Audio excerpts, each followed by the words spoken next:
Welcome to the KBB From the Tap podcast. I'm Executive Editor Chelsea Butler. This week, I am talking to designer Killy Scheer, owner of Austin-based Scheer Co, about how to work effectively with the entire project team.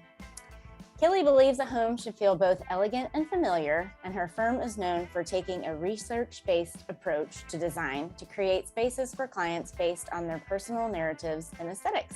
Be sure to subscribe to KBB's YouTube channel and click the like button on our videos. You can also subscribe to the From the Tap podcasts on such apps as Apple, Spotify, Pandora, and Google Podcasts. And please feel free to leave a review.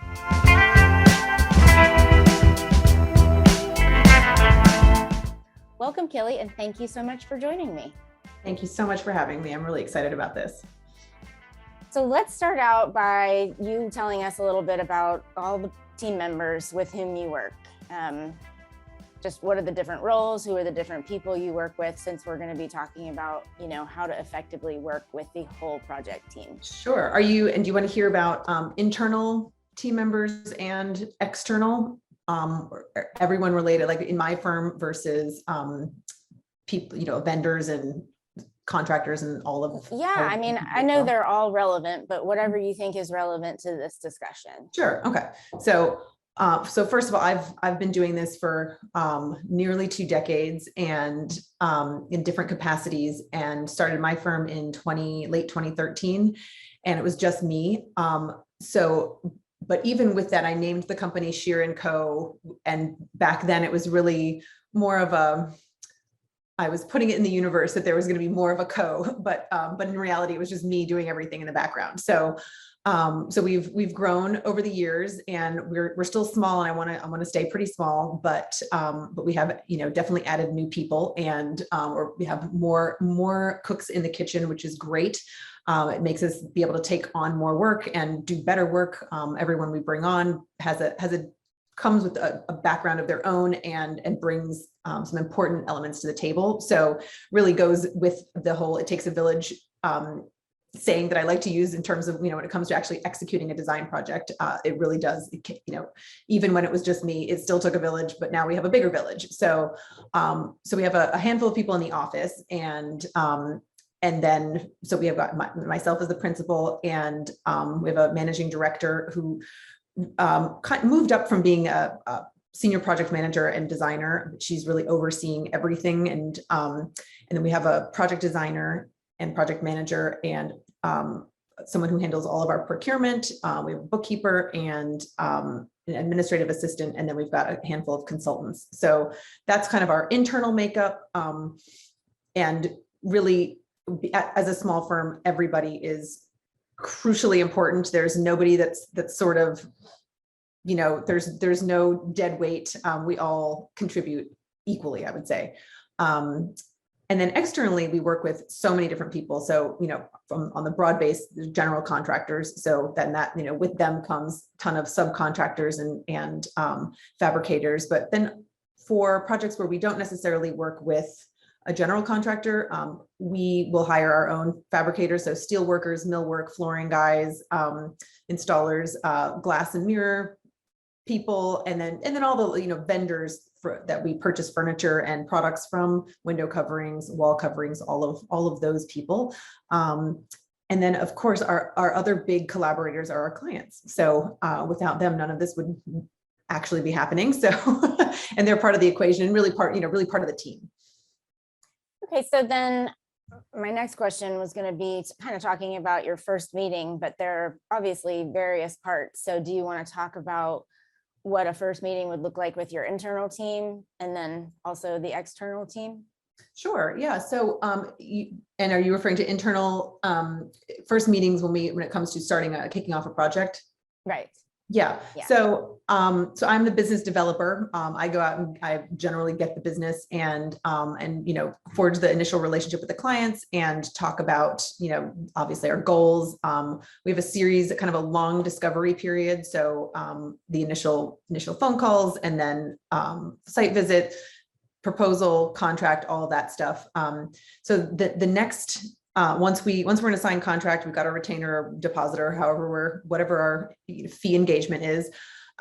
First step is bringing in a drafter and while to do ours. So sometimes we'll do it in-house to create site documentation. So as-built drawings of the houses or spaces that we're going to be working within. While we're in that process, we're also having kind of like internal team downloads. So I will sit down with the team and just show them the pictures I've taken, go through the questionnaires I've filled out with the clients, the conversations I've had, talk about the general goals, and then talk about our roles and responsibilities in the project. So just getting everybody familiarized with what we're going to do. And then when we get the drawings back, we also send out a questionnaire to our clients. So I've had several conversations with them, but we have some deep dive questions that we, want to know how they live, what art do they like? What kind of flowers do they like? Just to kind of understand textures and colors, general taste, understanding, then also what they don't like. So we've got a pretty comprehensive questionnaire that we send, and that then informs our initial sketches and drawings, the schematic design portion of the design phase. And we also are looking at imagery. So we pull together schematic drawings and also a reference image library based on what we've heard, what they've told us, questions we've asked, images they've shared with us, any direction that they've shared. Some of our clients have already kind of been dreaming a little bit. So they'll come with some sketches and drawings and some, basic floor plans and things like that, where they've just gotten excited. And so they'll share that stuff with us. They'll share their Pinterest boards and anything else, magazine clippings. So we take all of that and run it through our filter and come up with a concept. And then when it comes to, once we've finalized the schematics and the general direction of the project, that's when we start talking to the general contractors and or whoever is going to help us execute and build. So we'll review with them our drawings, share those with them. We'll do walkthroughs and really do a kind of a client meet and greet, just to understand expectations, understand overall scope and everything. And then there's always some value engineering and time for revisions and whatnot. But that's really how it all starts.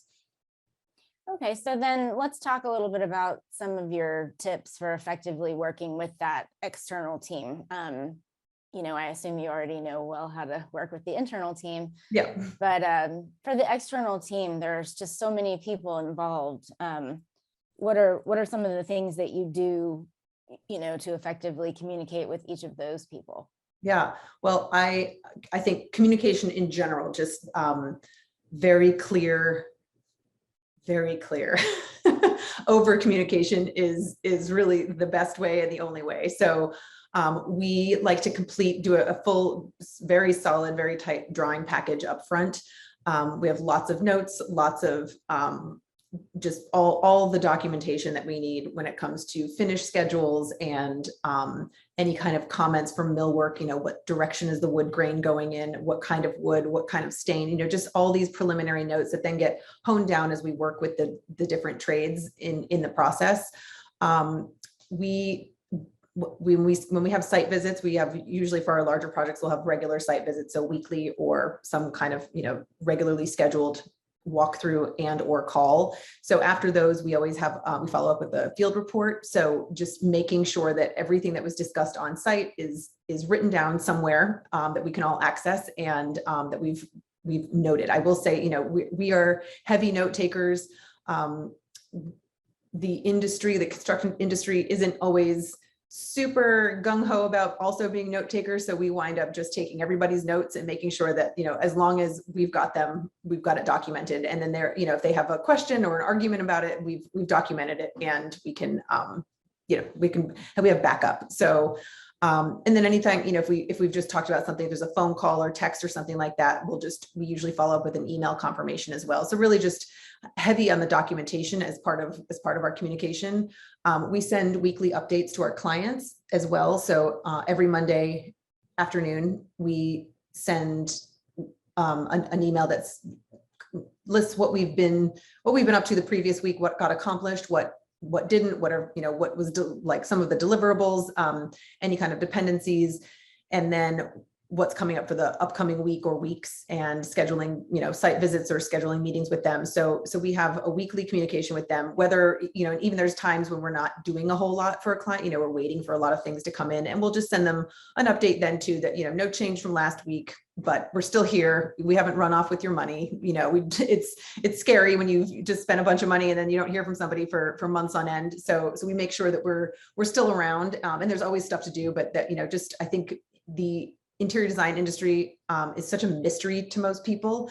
It sounds very fun, and I'm not saying it's not, but it's definitely work. And I think it's very hard for people to imagine sometimes if they haven't done it, what goes into making these projects come together. So we make sure that we are very clear that we are working very hard and advocating on their behalf. And, without sharing too much information, we don't want to worry them about something. If there's an issue, we want to solve it before, whether they may never need to know about it. If we can fix it without having to rope our clients in, we will. If it's something that's going to be a big design change, of course, we'll pull them in and talk about the solution we've come up with. But our goal is to make it, easy for them and as worry-free as possible, because construction is not always super seamless, and it's not always, easy. So we do our best. And then I think really our collaborative approach. So we're, collaborative with our clients, but we're collaborative with our vendors and fabricators as well. So we keep an open mind.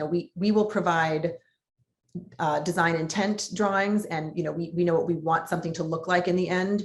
We're not putting it together, we're not building them, we're not the experts on joinery and things like that. So we really lean heavily on their feedback and shop drawings, and collaborating with them on here's what we want, but they may come back with, well, that's not really possible, or here's how we have to modify it to get close to it. And then we go back and forth with them, and that's a really important component, that that nobody has an ego. We know that we don't know everything. We have to know a little about a lot, and then our vendors have to know a lot about one thing usually. So we really rely heavily on their expertise, and we know that we need to learn something sometimes. So and as we've worked, we've gotten more and more expertise, so we know what to anticipate. But it's definitely a back and forth, and we like that. I like the process of collaborating with experts, and our design morphs and changes a little bit, and usually gets better. So with all the supply chain lead time, all this product challenges and things like that are going on, I assume it's more important than ever to have really good communication with your vendors. Yeah. So talk me through that a little bit, because I have been hearing recently people are having trouble with that. On top of all these issues, they're also not getting the correct communication from their vendors when something goes wrong or isn't available or is broken. Yeah. Talk to me about that a little bit. That is what our procurement coordinator handles. So she has actually, we've been lucky. She has been with the firm for 5 years. For 4 years, she was in a very different capacity. She was basically my right-hand woman for 4 years. She did a lot of things. She wore many, many hats. She left a year ago. She had a baby, and she moved a little further out of town. So she took a little time off, but then came back, and in this capacity. And so she's remote now, but because she knows everything about how we operate and what we do, and what, she knows everyone that we work with. And so she's been great, and she just handles everything. So she is responsible for placing, once the clients have been invoiced and they've paid, she starts all the purchasing process. So she purchases everything, she tracks everything, she makes sure she is in close communication with our receiving warehouse. And if anything comes in damaged, she's on it, she handles it. They're great because they take pictures of everything, they document what came in. We know immediately if something's gone wrong, or it's not right, or it's very ugly and broken, and what we need to fix. So she's on top of that. I think, with the supply chain issues, there's been a lot of discontinued product. So that's been the biggest challenge, I think, is keeping up with what's discontinued and having to shift gears a little bit. We've been very clear with our contractors when it comes to our finish schedules, the idea, we used to submit the finish schedules with all of the products that we want them to purchase, tiles, flooring, all that stuff. And then they would buy it as they needed it. The climate changed a lot. And so they really should be buying things like almost immediately, like when they get our finished schedule, if they can do that. So, and that usually prevents any of the supply chain issues stuff from cropping up. So if they buy it right away, we know it's still in stock. Of course, things change. Sometimes we can't control everything. So I have to say though, everything that we've had to reselect, almost everything has actually, I've preferred it. So something new has come out and I actually like it more, and the clients do too. So it's a little bit frustrating because it disrupts the process a little bit, but as far as the design and how it impacts the design, it may delay things a little bit too, which is a little bit annoying, but I think everyone's gotten so used to delays, and we're very clear about delays and timing and just, what we can and cannot control. So, but everything that we've had to reselect has actually kind of worked in our favor. So can't be mad about that, but it's really the open communication. So we just make sure that we're on top of all of it. When the pandemic first started, we were in the middle of a bunch of projects like everybody, and that was really, figuring out the new normal. So we started sending our clients ETA lists along with our weekly updates. So just so they would know, just so they could see in real time how quickly things change. Now this sofa was going to be here next week. Now it's going to be here in 7 weeks. This, your refrigerator is 2 years out now. We got to rethink that, or we can wait because construction's also delayed. We were able to communicate with them, which they really appreciated. I think, a lot of times there's a lot of secrecy in the industry. So we really try and be very, very honest and open, and something goes wrong, we tell them how we're going to fix it. But we also want them to know that, something's delayed, we've got to reselect, here's the options. So just keeping things moving, being very upfront, not cloaking problems that need their input. So you had mentioned, when certain products are discontinued or not available, you chose alternative selections. Are those from those newer alternative selections? Are those from the same brands? Or are you also visiting other brands?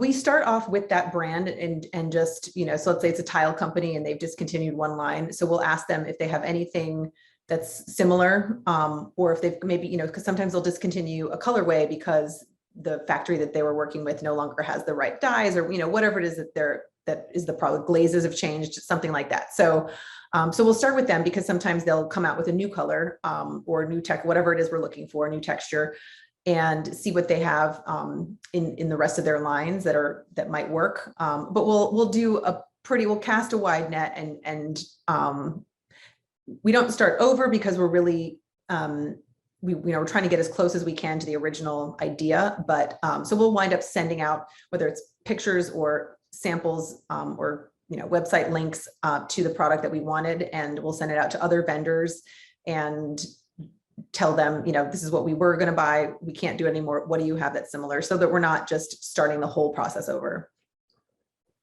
So outside of, the supply chain issues and stuff that everyone's going through, I know there must be other issues that can arise on the project that might affect the schedule.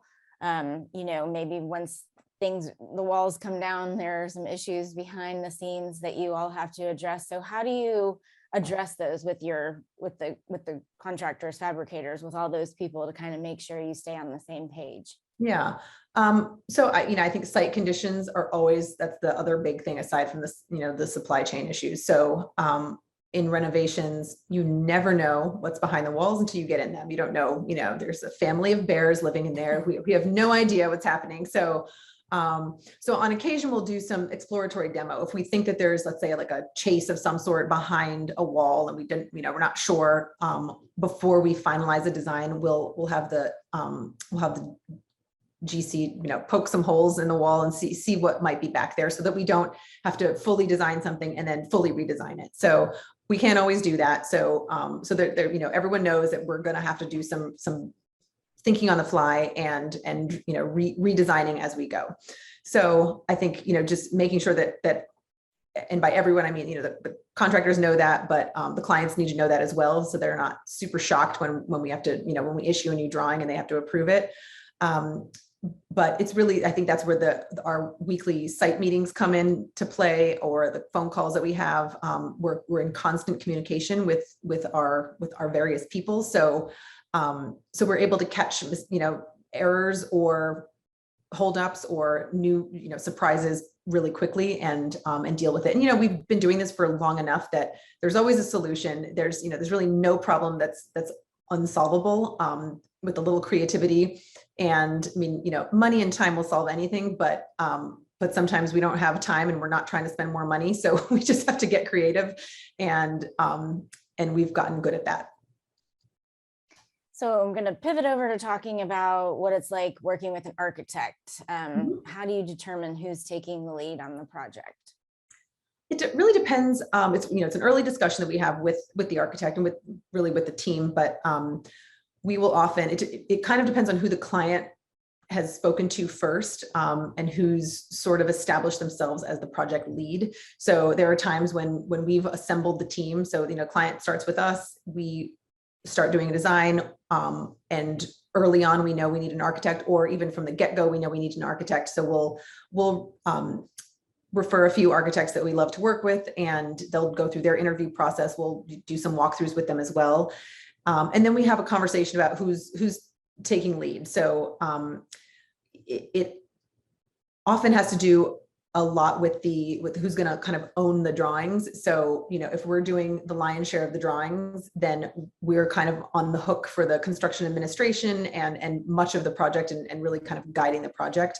If the architect is the one that's really handling where, our drawings will be absorbed into their drawing set, then they kind of take ownership. And I wouldn't say, we're not necessarily taking a back seat, but we just have different roles. And I mean, it's always an important conversation early on. Nobody wants to waste time. Nobody wants to waste our clients' money. We don't want to do double work. So we make sure that we're very clear on who's doing what.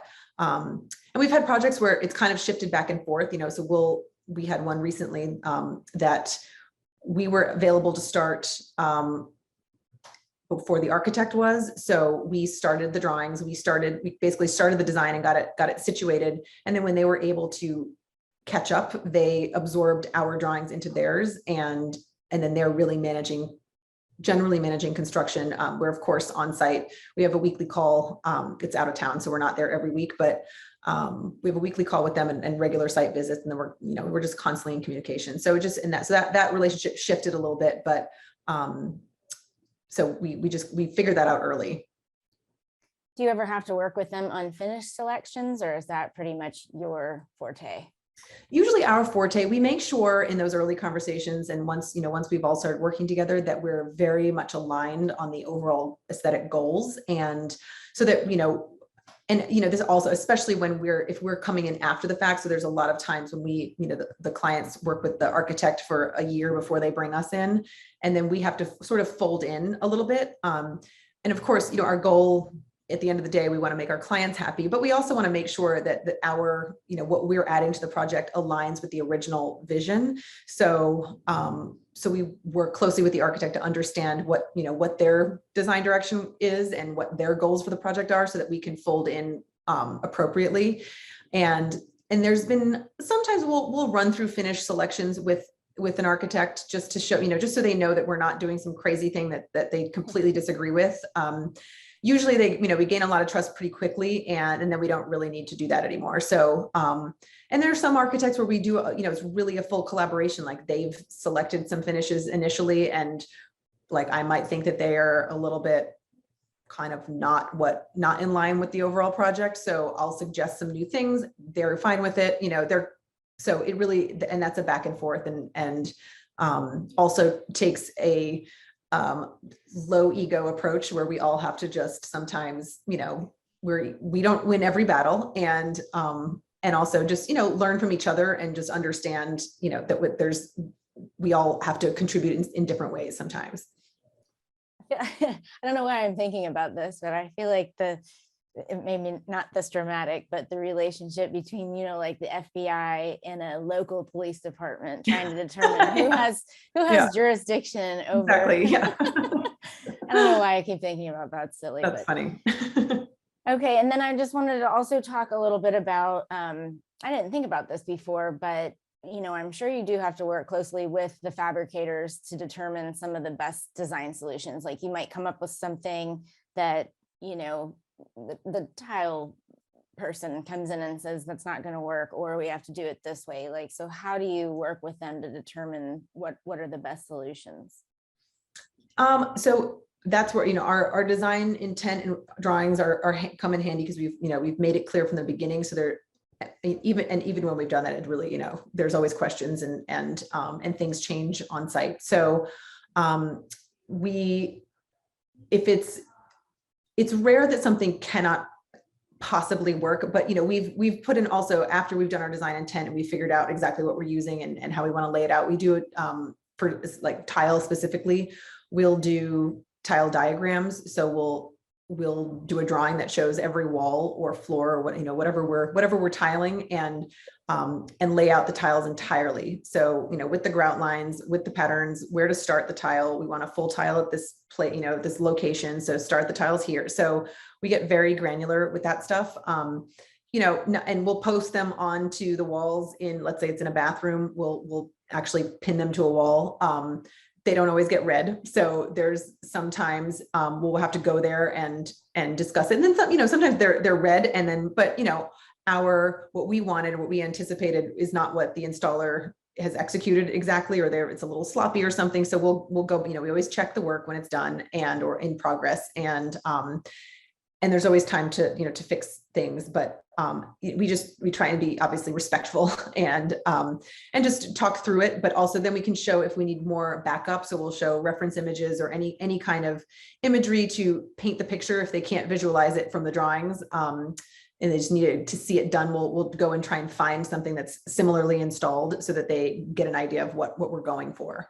But it's usually back and forth. We expect it on every project has it.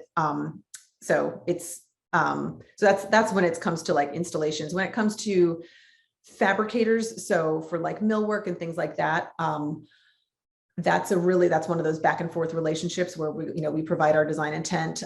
If we're doing like moldings or panelings, things like that on walls, we'll go select what products we're using if they're not going to be custom. Sometimes they're custom, so then they have to make them and do samples. But I would say samples are the biggest thing. So between finished samples, so we'll provide a reference sample that'll show the color and the sheen that we want for a given cabinetry or wood product, and then they'll come back with the options that they've created in their shop, and we can approve them, we can adjust them. Same thing with flooring. So it's really like a back and a forth with achieving the right finishes and an overall look.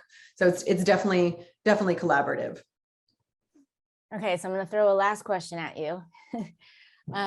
Is there kind of like an anecdote that you have with a challenge that arose that kind of led you on this path to perfect all of this communication and everything? Like an example of something that happened a while ago that made you really think, okay, we've got to be better communicators.